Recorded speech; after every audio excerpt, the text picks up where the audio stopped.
Hi all, I'm Gunjan Gupta, your instructor. So let's get started with before shoot a notification in TestNG. Okay. So directly we will go to our. So we have created one class, car loan. Okay. One test we have home loan.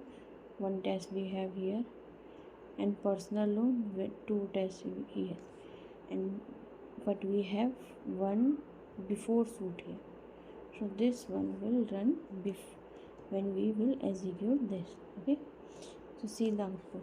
First method, then car, then personal, then home.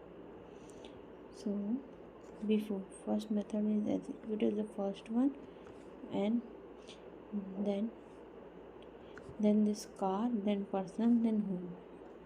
Car, personal, then okay. So this before shoot will execute once before the shoot.